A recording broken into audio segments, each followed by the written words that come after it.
Welcome back. Well, there's no question. Children, they're our most precious gifts, and it is our job to keep them safe. And lucky for us, we do have a great information resource out there in the Hillsborough County, the Children's Board of Hillsborough County. And we're so excited to welcome back to the show Kelly Paris. Kelly, how have you been? What's going on?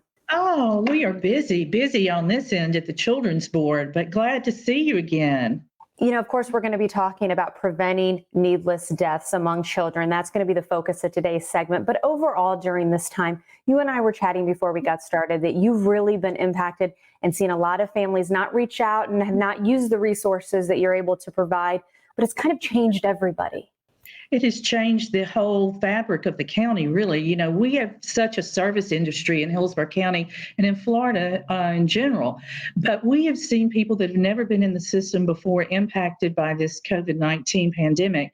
And we're talking about, we've spent a lot of time and a lot of energy keeping families stabilized. We're talking about rent supports, housing supports, electricity, food, medication, baby formula, and people have been displaced and they are staying with relatives and friends. So we're talking about really keeping everybody safe and sane during this period of time when there's so much stress on the family.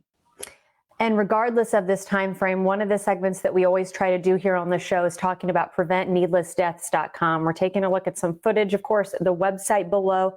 Let's talk about this problem and how really needless deaths can be prevented. Yes, I want to say a little bit about one of the changes that happened right at the beginning of this pandemic and shutdown. We saw a spike in drownings when people began to stay home from work and they're distracted with their children at home. So we want to make sure that we keep these children safe. Don't forget the barriers. Don't forget where they are. And I know that working from home is stressful for many, but we've got to keep an eye on those kids. And then those families that are displaced and having a safe sleep surface for infants. That is so important because both of these are 100% preventable, and we want to make sure that it happens. So, we always remember that kids should be alone, not co-sleeping with their parents, on their back and in a crib, and a hard surface with nothing soft around. We're seeing the face of the American family change.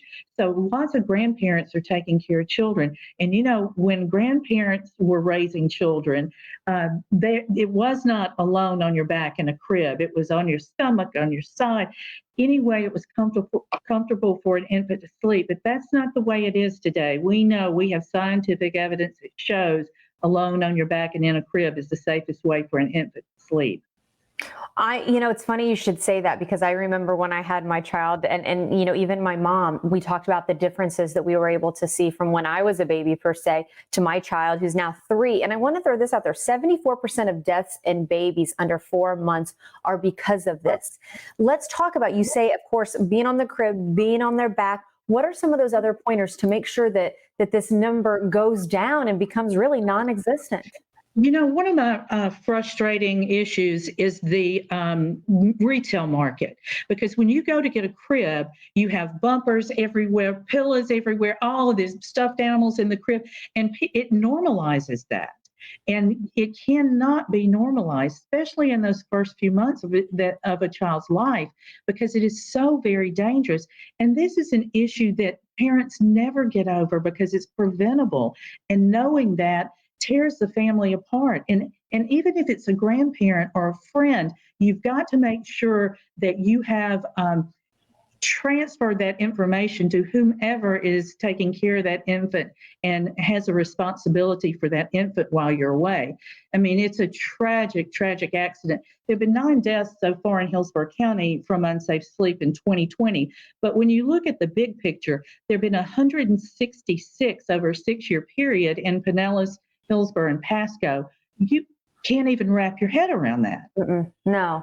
And, in closing here, we're just getting ready to wrap up. Of course, the website, is that a place to go just to remember that checklist? Because again, I remember when my daughter was in the crib, she seemed so little because we didn't have any of the bumpers. We didn't have anything that you're not supposed to have. And I remember thinking she's all by herself. And I went through that checklist. Is that the best place to go to stay up to date on what we need to know?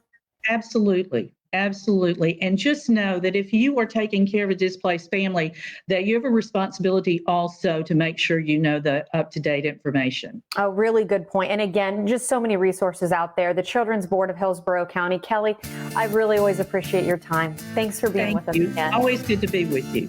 And we hope that you stay right there because, of course, there's more Morning Blend on the other side of the break.